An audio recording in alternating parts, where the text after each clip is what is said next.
नमस्कार, स्वागत है आपका उत्तराखंड खबरनामा न्यूज में। काशीपुर में बीते रोज इंटरनेशनल पोटैटो सेंटर दिल्ली एवं कृषि विज्ञान केंद्र तथा पंडित गोविंद बल्लभ पंत कृषि विश्वविद्यालय पंतनगर के द्वारा संयुक्त रूप से पोटैटो फील्ड डे के तहत किसानों के साथ गोष्ठी का आयोजन किया गया। आलू की पैदावार बढ़ाने तथा आलू की पैदावार के माध्यम से किसानों की आय बढ़ाने की विषय पर चर्चा की गई।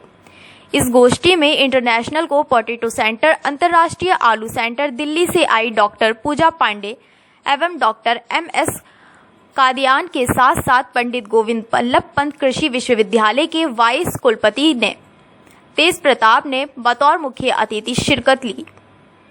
इंटरनेशनल पोटैटो सेंटर दिल्ली और कृषि विज्ञान केंद्र तथा पंडित गोविंद बल्लभ पंत कृषि विश्वविद्यालय पंतनगर के द्वारा संयुक्त रूप से पोटैटो फील्ड डे के तहत किसानों के साथ गोष्ठी का आयोजन रानी राजपुरा स्थित बहुतायत में आलू की पैदावार करने वाले किसान दिलबाग सिंह के आवास पर किया गया।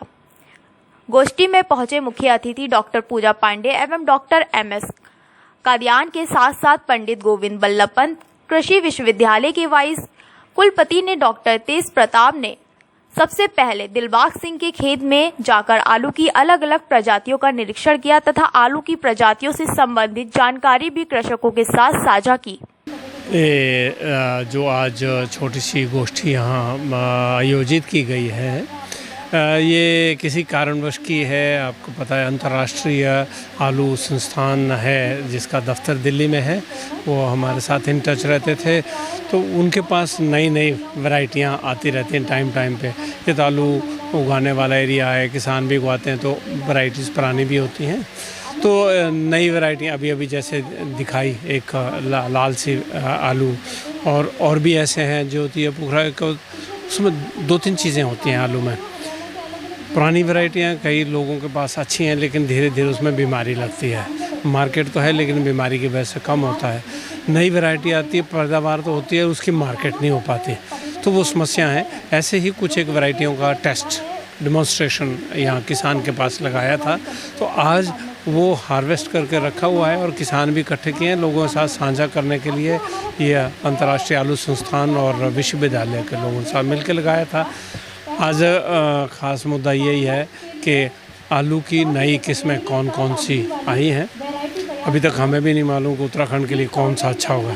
इसके बाद जब ये रिकमेंड करेंगे, हम विश्वविद्यालय में उसका बीज बनाएंगे लोगों को देने के लिए, हम भी करेंगे, लेकिन हम भी पहले डिमॉन्स्ट्रेशन में। तो ये एक सीधा प्रयत्न है 2 संस्थानों को मिलके किसानों को साथ लेके। अब वैरायटीज़ देख के किसानों को देनी होती हैं, तो आलू का बढ़िया तरीका है किसान के पास ही लगाओ। अगर उससे अच्छी पैदावार हुई, बिका, तो अच्छी वैरायटी होगी। जो नहीं बिकेगा तो उसको हम रिजेक्ट कर देंगे, उसके बाद फिर आगे ले जाएंगे। ये शुरुआती प्रयत्न है, अगले 3 साल लगेंगे लगभग, जब हमें बड़ा क्लियर आइडिया होगा कि ये यहाँ के लिए अच्छी वैरायटीज़ है नई। अभी ये चलेगा हमारा प्रयत्न यहाँ पर डेमोन्स्ट्रेशन, तब मैं सही स्थिति में बोलने के लिए कि इस वाली वैरायटी को हम आगे ले जाके वो कर रहे हैं। सर, क्या शुभ नाम हुआ आपका? मैं तेज प्रताप, वाइस कुलपति पंतनगर विश्वविद्यालय। उत्तराखंड के हिल्स और उत्तराखंड की तराई के लिए किसानों की इनकम अगले 3 साल में कैसे डबल हो सकती है। क्लाइमेट चेंज हो रहा है, किसानों की फार्मिंग सिस्टम चेंज हो रहा है, उसके अनुसार किसानों को कम दिन की गर्मी में जो वैरायटी लगाई जाए वो मिलनी चाहिए। सबसे बड़ी समस्या तराई में सीड की है, और सीड भी उन वैरायटीज़ का जो 70 से 80 दिन की हों, ताकि किसान भाई और बहनें उसको हार्वेस्ट करके दूसरी कोई वेजिटेबल ले सकती हैं या गेहूं की फसल भी ले सकती हैं उसी ज़मीन में।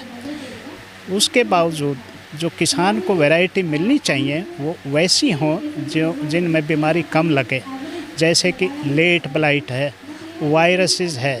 किसानों को उसमें काफ़ी पैसा इन्वेस्ट करना पड़ता है इनपुट्स के लिए, तो कम इनपुट्स वाली ज़्यादा पैदावार दे इसके 70 दिन में हार्वेस्ट कर सकें, ऐसी वैरायटीज़ तराई में किसानों को मिलनी चाहिए। International potato centres Pantnagar university के साथ मिल करके किसानों को अच्छी तरह का बीज दिलवाना चाहता है। यहाँ पर डेमोन्स्ट्रेशंस देना चाह रहे हैं, दिया भी है कि आने वाले समय में किसानों की इच्छा के अनुसार यहाँ के लिए वैरायटी सेलेक्ट की जाए, क्योंकि कोई किसानों की अपनी चॉइस की वैरायटी हो, ताकि वो आगे अपना सीड बना सके और सीड को दूसरी डिस्ट्रिक्ट्स में, दूसरी स्टेट्स में भेज सकें। अभी एक किसान भाई से बात हुई थी, तो वो कह रहे थे हम पहले कुफरी सिंदूरी लगाते थे जिसकी पैदावार अच्छी होती थी, बाद में सीड की क्वालिटी ख़राब मिलने लगी हमें। तो हमने कहा हम नई वैरायटीज़ का सीड सप्लाई करवाएंगे आपको, जो 70 से 75 दिन की होगी, लाल कलर की होगी, लंबे आलू होंगे और आप उसको बिहार में भी बेच सकते हैं। सर कौन कौन सी वैरायटी आलू की किस्में होती है? कौन कौन सी किस्म का आलू होता है? कौन वैरायटी? इंडिया के अंदर 60 ऑलमोस्ट 60 वैरायटीज़ आलू की रिलीज़ की गई हैं, जिसमें से 7 और 8 आलू की वैरायटीज़ है जो मोस्ट पॉपुलर हैं। एक तो चिप्सोना है, 1 2 3 4 4 वैरायटीज़ है चिप्सोना जो प्रोसेसिंग में यूज़ होती हैं। तो किसान भाई उन वैरायटीज़ को लगाए जो 90 से 100 दिन तक का टाइम दे सके।